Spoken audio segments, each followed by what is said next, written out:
Now, anyone who watches my channel regularly will know that I like to keep things simple because I'm a simple person. Yeah, I did.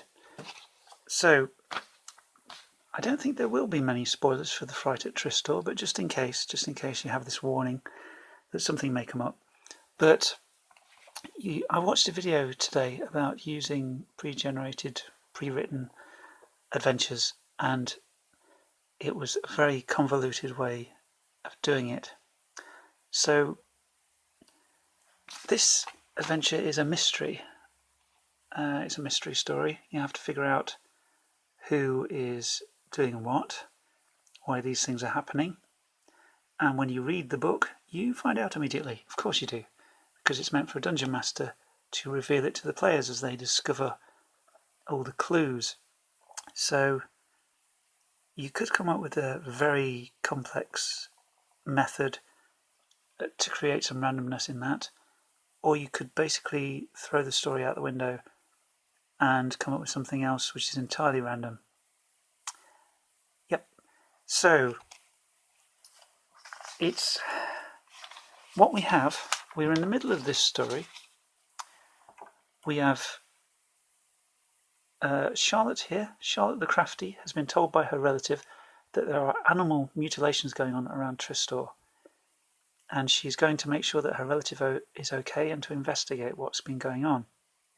On the road to Tristor, we came across a farm where two people were being attacked by an owlbear, a blind, old, ill owlbear, but it killed one of our party, and so Bryn, one of the people who we were finding there at the farm, became a member of our party, decided to become a hero, and her stats are really quite good actually. So, and during the night, orcs attacked because these lands are under threat from orcs. There's a lot of orc raids going on, and so we are heading to Tristor now.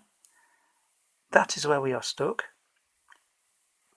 Following this will lead us pretty much to an adventure on rails, where all your only agency is in fighting the fights. That's all you've really got. So if you think of this as being like the Blood on the Streets book, so it's a setting, then we might be able to make something interesting with it. If we take this as a starting point, there are animal mutilations going on. We are going to investigate, and then we just fly with it.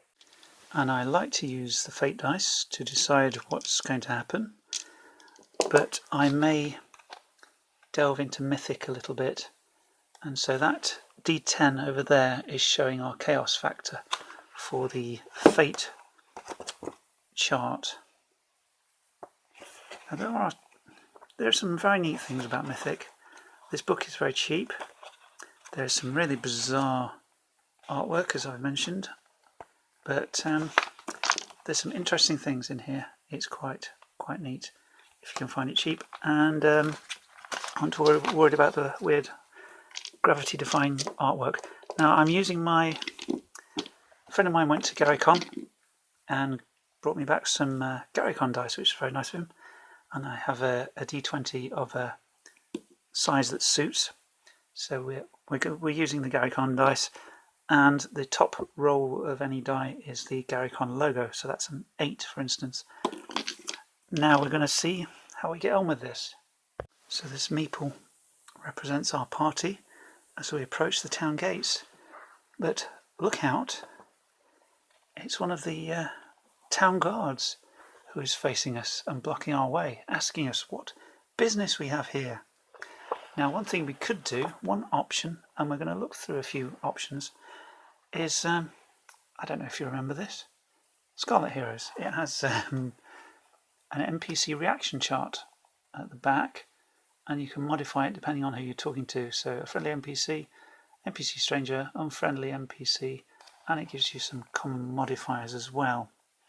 Now this guard, he may be aware of at least Bryn's family, because her uncle or whatever he was lives nearby in the farm, although he did say that they don't have much to do with the village of Tristor. But he's not going to be unfriendly. So let's go NPC Stranger and roll 2d6. Yeah, we'll go with that. 3. Okay. Annoyance. Right. The other thing we could do is Bodrin has a good charisma +2, so he might be able to salvage the situation. Bodrin could say, "My dear fellow, do please excuse my uncouth companion here. She is but a country bumpkin. We men of the world, we can see eye to eye, I'm sure, if I were to hand you this shiny gold piece to tell us a little bit about the situation that's going on in the town. That would be of enormous help to us." So I'm going to say likely. So let's give it 75%. 13. That is good, and that is in fact an exceptional yes. So our colleague here is going to tell us quite a bit of information about what's been going on in Tristor. And generally I like to use the Voyages set of Rory's story cubes for this kind of situation within an adventure. And we'll see what that suggests to us. Now I'm going to have to say spoiler alert here, because this actually does suggest quite a lot of what the plot of the Fright at Tristor actually is. There was, this is the plot, there was a group of, I forget what they were called, itinerant folk who pitched up, and they were making charms and health potions and that kind of thing. And it just so happened that some people were poisoned, and the village folk took umbrage with that, and they ended up executing some of them. So, you know, these health potion and poison things kind of suggest that. This is a temple.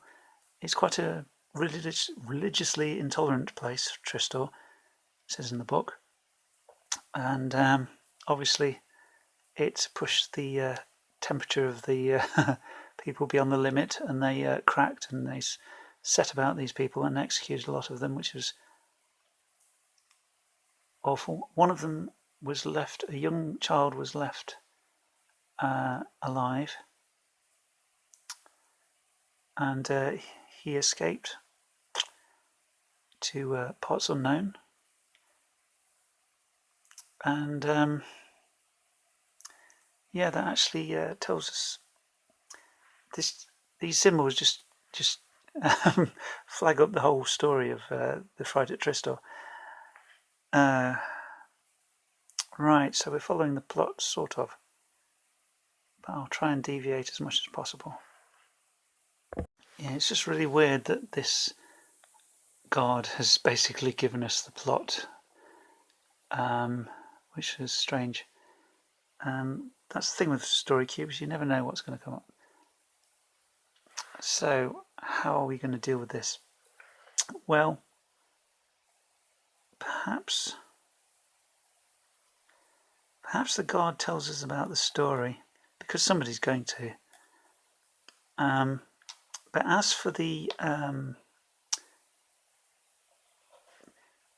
animal attacks, this doesn't necessarily relate to that yet. So let's have a think. They are superstitious people, and they fear that there may be a curse which is the source of this problem.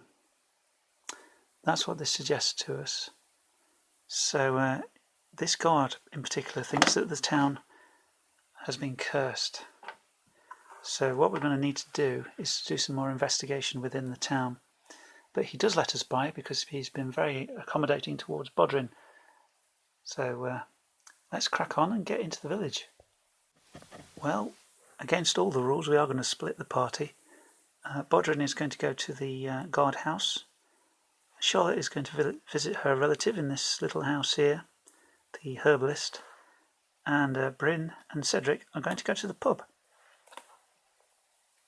Now, Bodrin has already charmed the guards once, so when he arrives at the guardhouse, what information can he find out? Now, I sometimes like to use the actions dice for what characters are thinking. So let's roll those and see what happens. See if they can give us anything extra interesting. Well, the story cubes aren't always ideal, but these three seem to be sort of connected about knocking on doors, ringing bells, going through a door. Maybe they're saying there are people in the town who know more than we do. And I'm thinking, having read a bit more of the adventure book, go and visit one of the hunters and they'll be able to tell you more about, give you more detail about the tracks that are found. They would have more wood lore and knowledge than the garrison would. So that's what they're telling Bodrin. And Charlotte visits her relative, the herbalist. Oops. Okay, this is actually interesting because it ties in also with the story. There is a grave dug next to the oak tree outside the city gates, or the village gates, I should say. And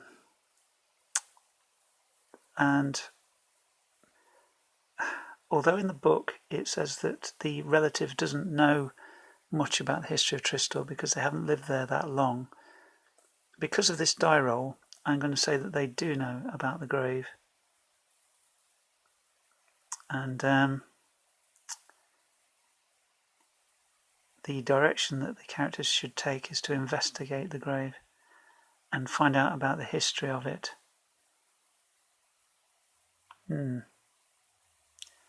This is weird how the dice are sort of tying into the actual story of the module. So that's what Charlotte learns from her relative. Now Bodrin is just heading to the blacksmith to buy a short bow.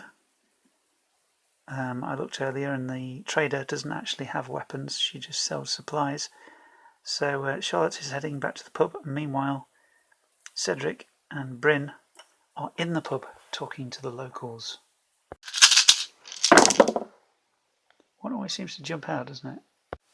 Okay, in the pub they are able to find out about the violent events in the history of the village, which the locals have tried to erase from their minds. So they find out the story about the people who were executed here, having done probably nothing wrong at all, and how one child escaped. But we're going to need to ask specifically about the animal mutilations. Now we're all back together. Bryn is going to seek out one of the local hunter types in the pub and ask him if he has any information about the actual beast that is doing the damage. Now, with his charisma, I'm going to give it somewhat likely, although it's a nasty business, so I don't want to give it more than that. 65%. 88%. The hunter is not telling us anything. But surely the friendly landlord must have overheard something while the hunters were talking amongst each other. Let's find out. I'm going to say it's likely that the landlord or one of his staff would have heard something. So I'm going to hit a 75 if I can. And that's a 24. That's good. And taking this from the book, the landlord says that Jagardis Dead Knife, the hunter, is the person most likely to have information, who lives over here somewhere. So that's who we're going to need to talk to. Now, can we win the trust of a character like this? Surely Bodrim with his charisma might be able to. Now, there is a bounty on whatever creature might be doing this. So the hunter would not want to give that up to a bunch of upstarts like the heroes. But Bodrim does have an excellent charisma. So I'm going to dial it down to 50-50 and see how we get on. Will he give us the information that might help us? 27. Yes, he does. He gives us a little bit of information from the book. Now, what I'm going to say, in messing with everything here, he tells us that he has seen some of the wounds caused by the so-called creature, and he thinks they've been done by a knife, not just by a beast. And he suspects that the attacks are approaching the village, getting closer and closer, working their way through the farms. Now, we are going to try to set an ambush in one of the farms which this hunter's clues have pointed to as the next possible target. So that's what we're going to do. Okay, it hasn't been